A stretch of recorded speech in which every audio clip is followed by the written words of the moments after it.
Hello ladies and gents, welcome back. In this video I'm gonna give you my Wimbledon 2022 preview. I'm gonna give you my top list. I'm gonna give you my picks that I think are gonna be the guys that are gonna compete for the title. If you have seen my Wimbledon previews before, you always know that I only have 2 or 3 names that always pops up in my mind when I'm thinking about Wimbledon. Before this tournament, there have been plenty of discussion in different forums and on the internet that there are so many players that can win this tournament. We have this ban for the Russian players, Rublev, Medvedev, Karatsev, and Kachanov. They are not gonna play. They are banned. We have injuries in players like Zverev. We have, of course, Federer is not playing.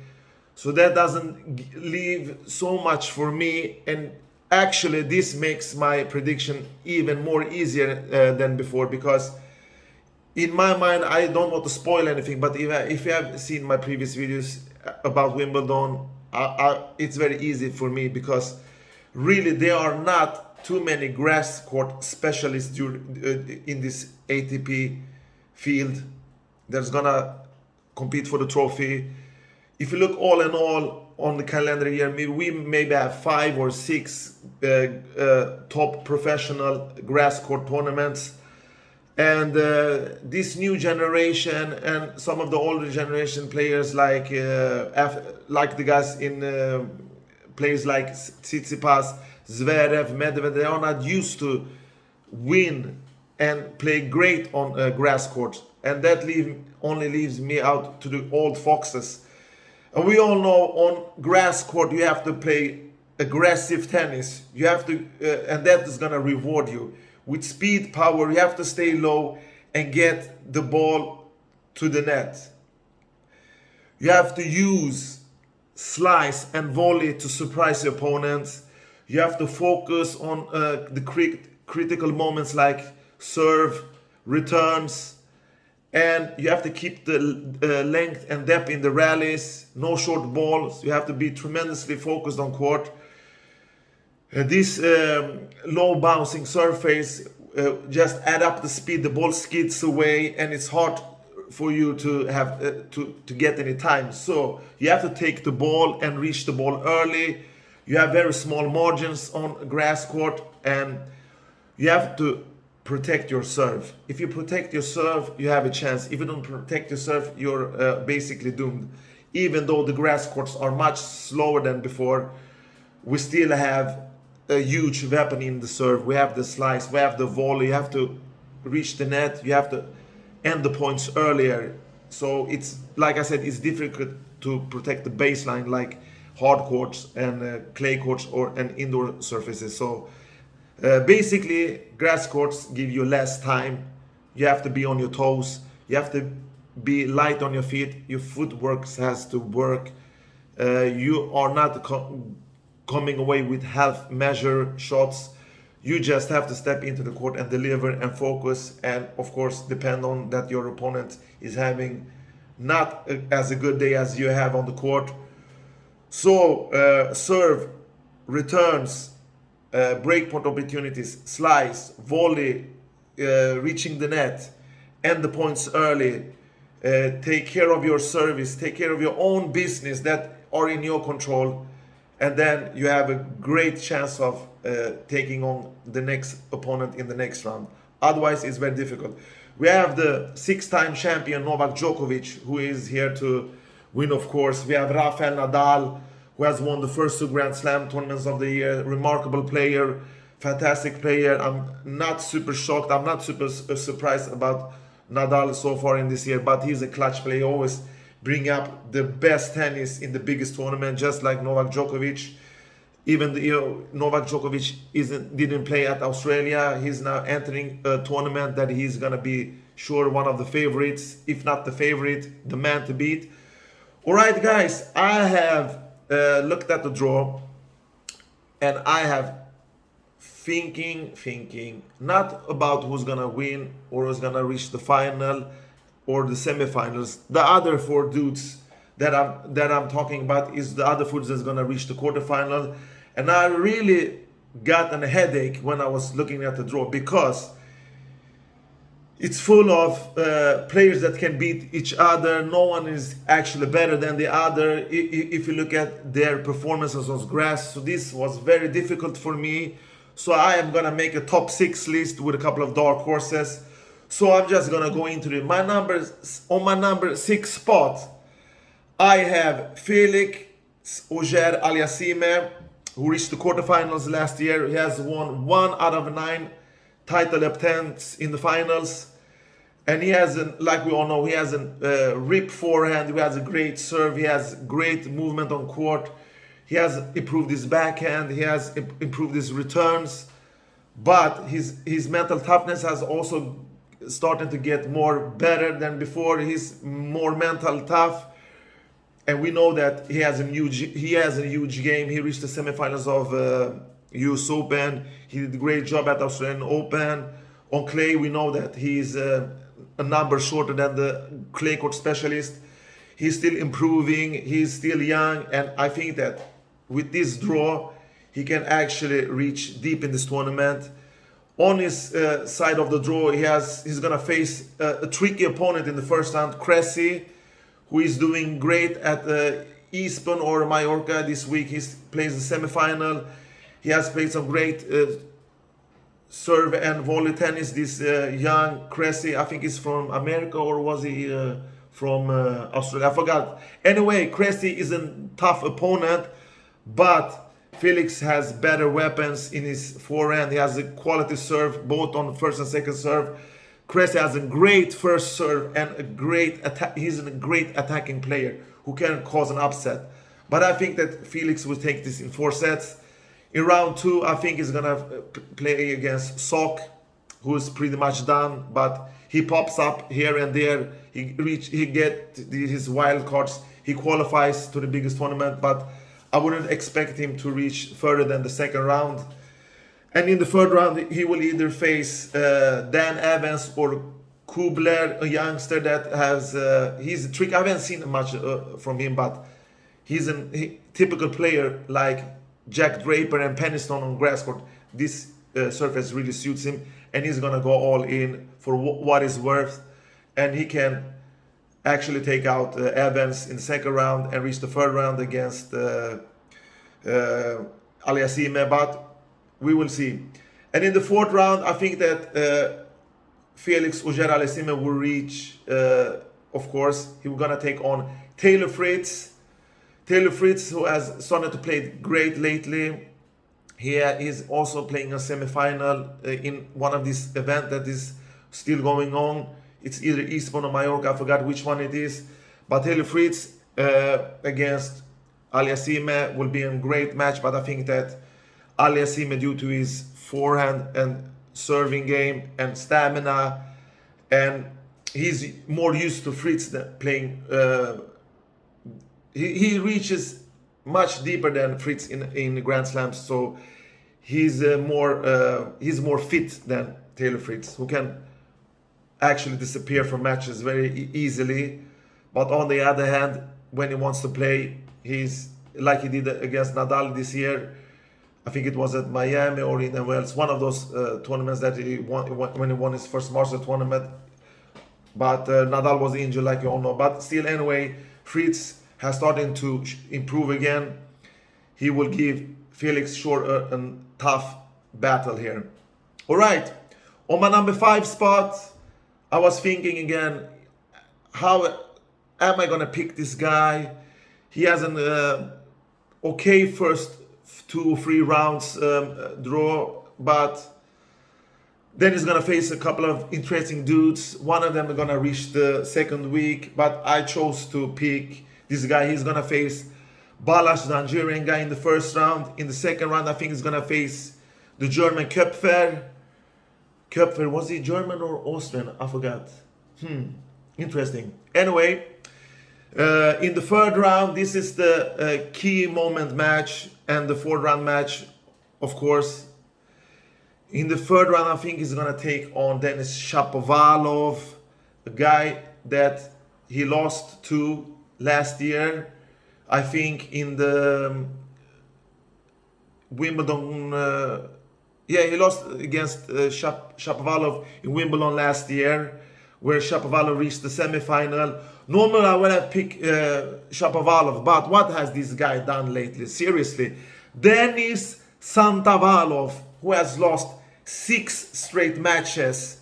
What is this dude doing on court? Seriously, what is he doing?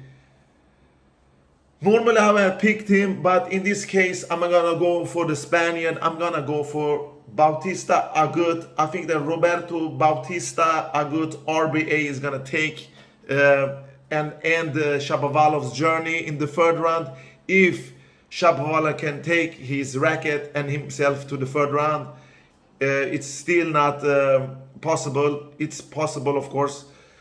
In the fourth round, I think that Roberto Bautista Agut is gonna have another tricky opponent. It's either Nick Kyrgios or Stefanos Tsitsipas. One of those guys is gonna meet RBA in the fourth round. And of course, everything can happen between all of these guys. Shapovalov can get through, Kyrgios can get through, Tsitsipas can get through, RBA can get through. One of these guys is gonna play quarterfinals. I had to choose one, and I'm gonna choose for. I started to choose RBA because he has played great tennis lately. His best result is a semi-final at Wimbledon in 2019, where he lost to Novak Djokovic. So I think that RBA, who is a counter-passion, he's a steady all-court player. He moves great. He's a tremendous counter-puncher who loves to play aggressive on his opponent's pace. He uses the opponent's pace to his advantage, and he's a smart player. He has okay levels on serve, returns, backhand, forehand, movement, volleys. He has actually won, I think, 1 grass court titles, 10 total in his career, but that was in 2014. So RBA, I think if he reaches the quarterfinals or the fourth round, he has done his job perfectly, exactly what I expected. He has a great draw, but the round 3 and 4 are his trickiest opponents. If he can get past through them, he will be in the top 5 spot, like I mentioned. On my number 5 spot, Roberto Bautista Agut. And now I'm gonna go into the 4 last names. That means these 4 guys is gonna reach the semifinals. And who I'm gonna pick at my number 4 place, it's gonna be a guy that has Davidovich Fokina in his first round, an unpredictable player. He can win, lose against anybody. Mostly guys below 20 ranking. In the second round, he will take on Korea, I think. In the third round, the American Paul. In the fourth round, it's either Grigor Dimitrov or Cameron Norrie. None of them have played great lately. So that section is very open for upsets. It's not sure one of those guys is going to reach the fourth round against these guys. And that's the Polish Hubert Hurkacz, who has played great. He has won title. He won the Halle title against Medvedev in a convincing way. He actually destroyed Medvedev. He reached the semifinals of Wimbledon last year. He has shown that he is an all-court, all-round player with great serve, great net game, fast legs, great coordination. He knows when to execute the points early.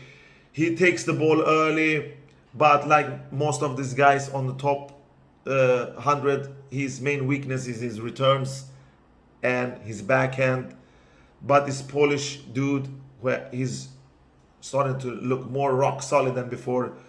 So I wouldn't be surprised if he reached the semifinals. He has won 5 titles totally in his career.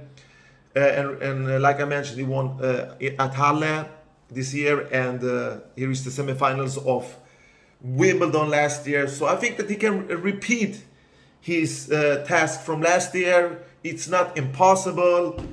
It depends on who he's gonna take on in the quarterfinals, and that section is so open.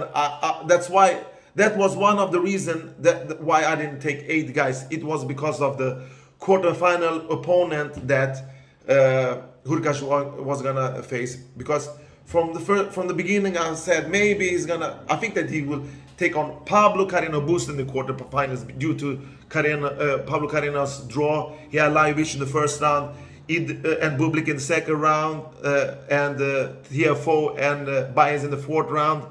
And I thought to myself, yeah, this looks good for PCB, but then I started to think, what has PCB really done on grass court? So I had to make a research. I saw that, if I'm not mistaken, if my eyes were not swallowed, if I didn't see wrong, I saw that Pablo Carreno Busta haven't reached, he has not reached past the first round at Wimbledon. So I said to myself, okay, this guy is not trustworthy. I can take him as a quarterfinal pick, but I won't. I stopped there, to be honest. So I left his name there. And the same with Alcaraz. I was going to take him as the number 7 spot due to his draw also. He had Struff, a tough grass court opponent in the first round. And then another tough grass court opponent in the second round that has played great this year so far on grass. And that's the Dutch Greek sport. And then the German Otte, and probably in the fourth round he will have to take on Andy Murray.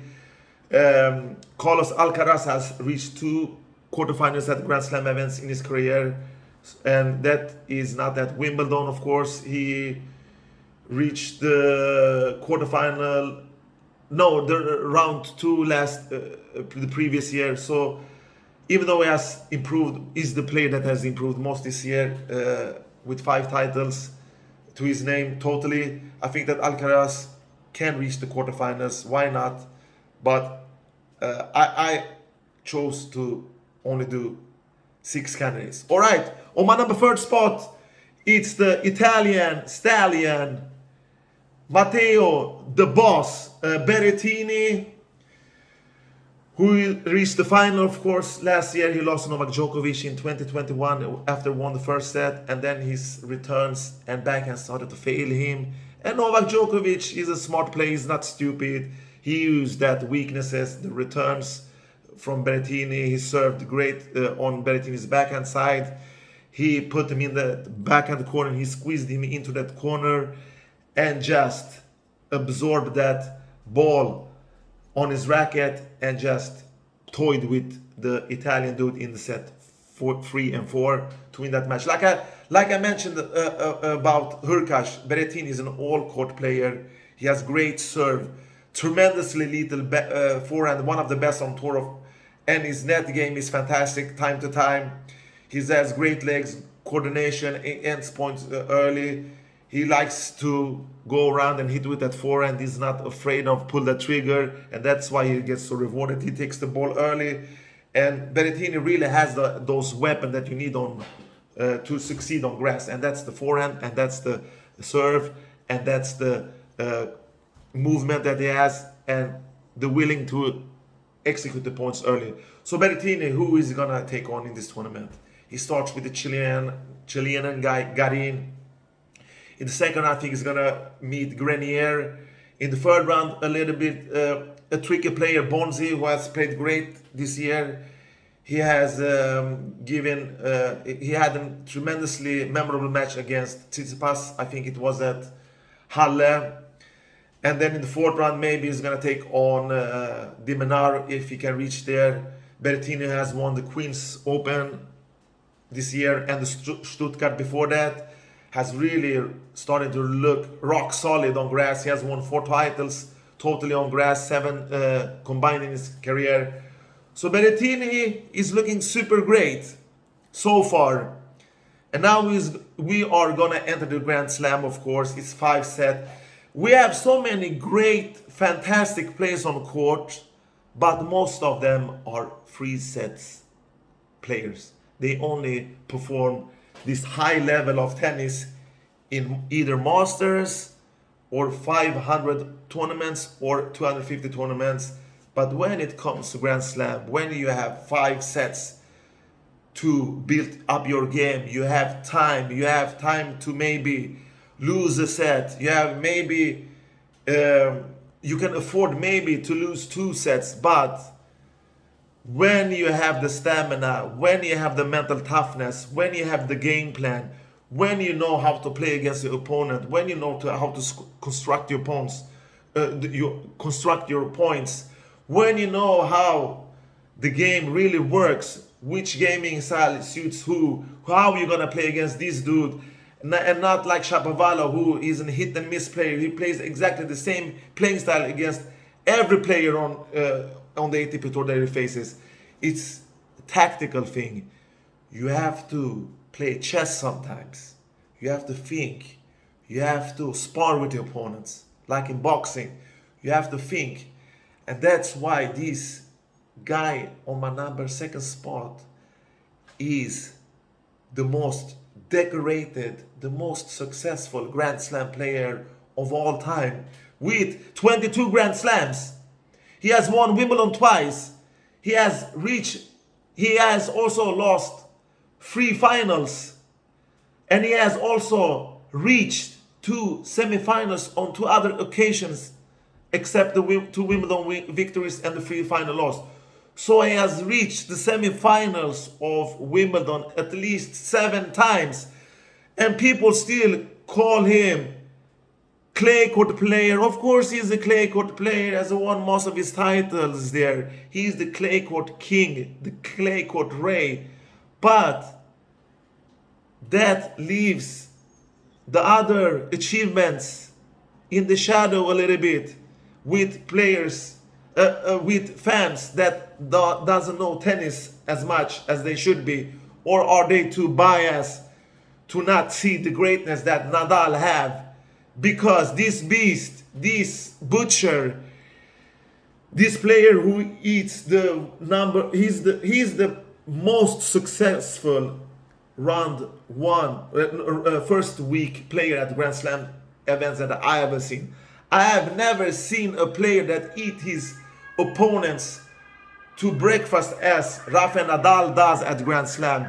I have never seen a player that put so much fear in his opponent before the match and on court like Rafael Nadal.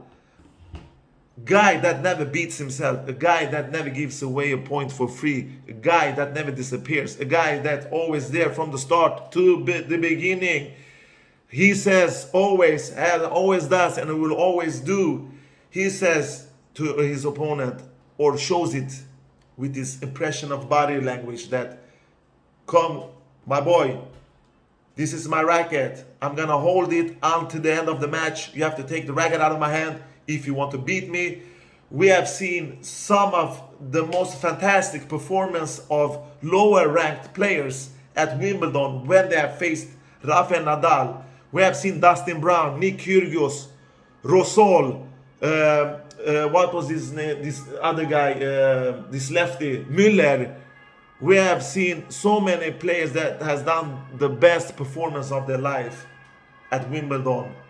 And of course the Belgian guy, what's his name? Darcis. Those guys, when they beat Novak Djokovic,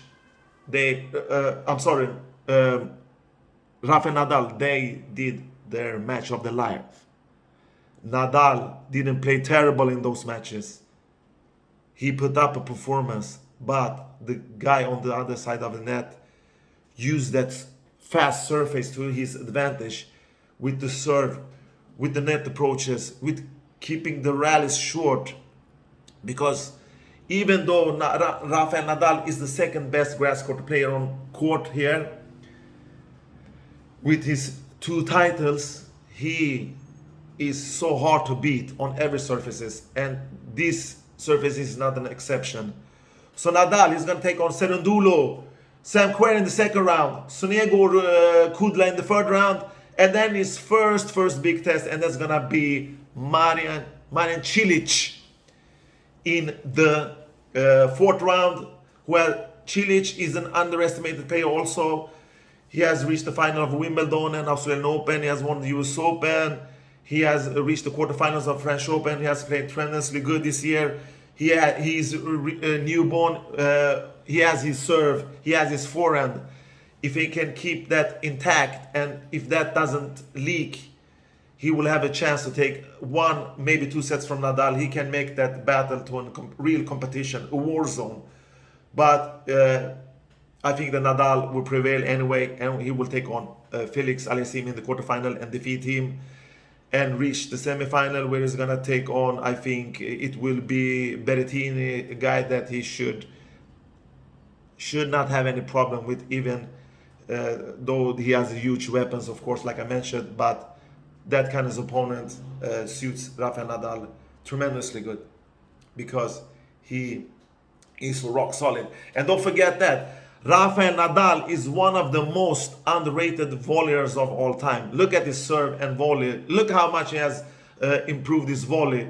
Nadal, he's an all-court player. He really knows how to do everything on court. He has the serve, he has the forehand, whippy forehand, the lethal forehand, and he doesn't back off from rallying. He was gonna, of course, go for a more offensive approach in this tournament. He's gonna not play +5 points, an unnecessary 5+ points. He's gonna be more aggressive in this tournament. He's gonna enter the tournament with a lot of confidence.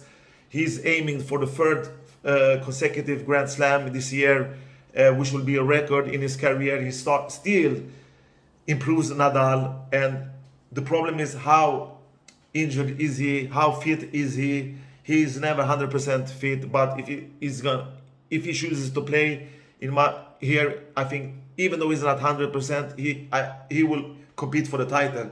And my number 1 spot, was that a really surprise? Why I picked at the number 1 spot? Should I just say it? Alright, I picked Nick Kyrgios, the fantastic player with great hands, unbearable serve, the serve that most people on tour can only dream about. He's the biggest entertainer on court. He has above average returns. He is the guy that beats himself more than any opponents beats him. He is a guy that loses focus most easily on court. He's a guy that disappears time to time, and he's a 2.5 set player, like I mentioned. I'm just joking, of course. How can I pick Nick Kyrgios? He has only won a Grand Slam in his title, and what is the doubles at Australian Open? Of course, it's Novak Djokovic. I was just trying to be a little bit funny. All right, Novak Djokovic.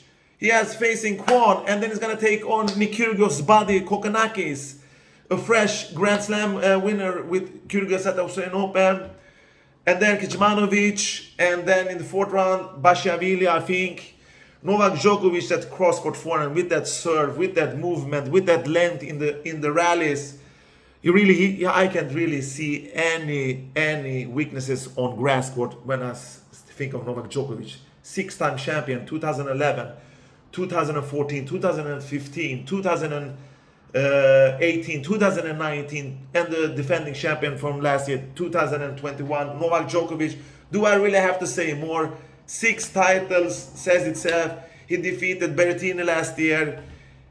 He hasn't, if I'm not mistaken, hasn't won a title this year. Maybe he has won 1 title at Serbia Open, but I'm not 100% sure. It doesn't matter for me. Novak Djokovic, when he enters a Grand Slam, and the name, if the surface is grass, if Roger in full shape or Andy Murray in full shape doesn't play, they don't. The rest of the field doesn't have much to say.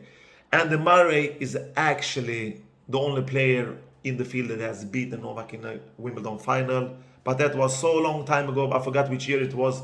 Perhaps it was, I think it was 2013, if I'm not mistaken. Maybe it was, maybe it was not. Because 2012 it was Federer won, 2011 it was Novak won, so I think it was 2013. So I think that it's gonna be a battle between the two of the most decorated champions, Novak Djokovic against Rafael Nadal. Nadal is 5-4 in Grand Slam finals. I think that this time it's Novak Djokovic, and they will be split 5-5 in Grand Slam finals against each other. Novak Djokovic, let's go through his strength from the beginning again. His baseline game, the way he puts the ball in play, the length on the ground strokes, it's amazing. I've never seen him play with that depth and length. He's an all-round player. He can play offensive. He can approach the net. He's a defensive monster. He really picks up and fishes up every point that is impossible. He's very hard to hit through. He has he improved his first and second serve, like I said many times in my videos. Novak Djokovic is the man to beat. And he's a big clutch player. He plays the biggest point, best of everybody in the field, together with Rafael Nadal. So in the mental department, there are really not many players that can compete with him except Rafael Nadal. And on a surface like grass, we know that Nadal is an inch smaller than Djokovic. After many of their battles at, I just remember the 2018 semifinals between them as a fresh memory, where Rafael Nadal did a tremendously good match, amazing match actually, and Novak Djokovic just raised his bar, raised his level, and showed that he was really back from that elbow injury that he had earlier that year and in the ending of the 2017. So Novak Djokovic, if he's looking fresh, if he has trained well, if he has slept well, if he has everything on the right places, I think that he's the man to beat. And my upsets alert: Kyrgios, Fritz, maybe Shapovalov, maybe Tsitsipas, maybe some other dudes, maybe Bonzi, maybe Bublik, maybe Kecmanovic, maybe, I don't know. There are a lot of dark horses, but I'm gonna pick 4: Kyrgios, Fritz, Shapovalov, Tsitsipas. Alright folks, thank you for watching this video. Take care and bye bye.